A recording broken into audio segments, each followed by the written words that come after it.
Something I was thinking when you were talking, and we were talking about the breeds.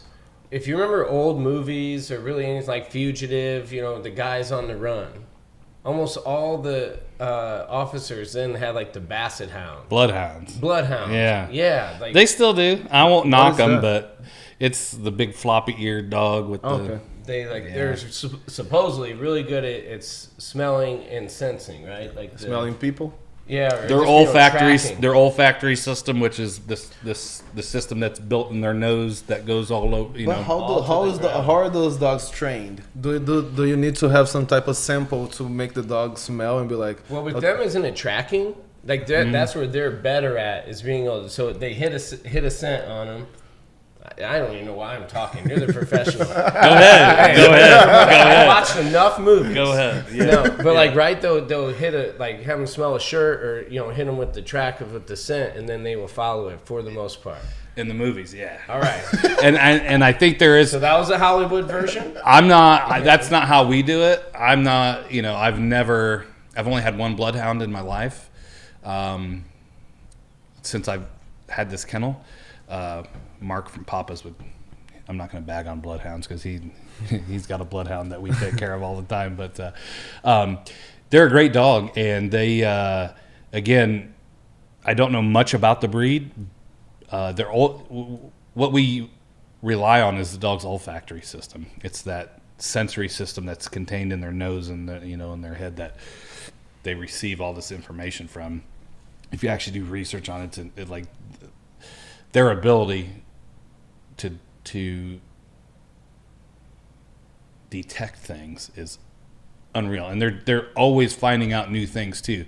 There's a new study out where they actually can sense infrared, if that makes any sense at all. Which I don't know how you would even go about learning how to even test for that. But well, that's like when the people say that deer are colorblind. I always who did you...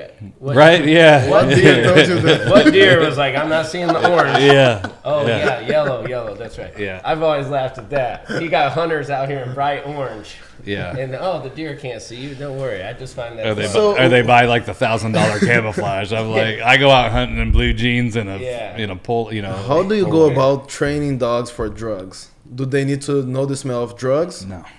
How does... even drugs that doesn't have smell, there are drugs that doesn't have any smell, right? And then dogs can detect. How can they do that? All drugs have smells. Everything. Yeah? Everything has an odor. Yeah. Everything has an odor. Okay. Whether our nose catches it or not. We don't know it, and that's a good technical term is I can't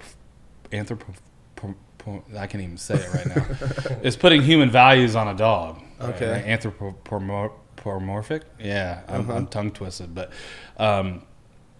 you think, this, for instance, cannabis is the strongest odor because we can smell it easier. No, it's not the strongest odor. You know what I mean? Mm-hmm. But how we take and train these dogs is we pair the odor with a toy. So you remember me talking about how we had them searching for the toys, and we want to see that dog hunt for that toy? We take that toy and we pair it with that drug odor. You need to pair, though. You have to pair it. Okay. So basically you have your drug odor next to your toy. Okay. Right? And then slowly you take that toy away. And then they realize that you want me to find that smell. That smell is associated with my toy, and whenever I smell that smell, I get my toy. Right. Does that make sense? And same thing with food. You can use food, you can use toys. It doesn't matter. They associate that with a reward because dogs really only care for. They're only living for a few things: food, water, reproduction, and air. And if you give them all of that, the reproduction is through praise. You praise them, you love on them, you tell them good boy, they get excited, you feed them, and if you give them that one of those and pair it, then there you go.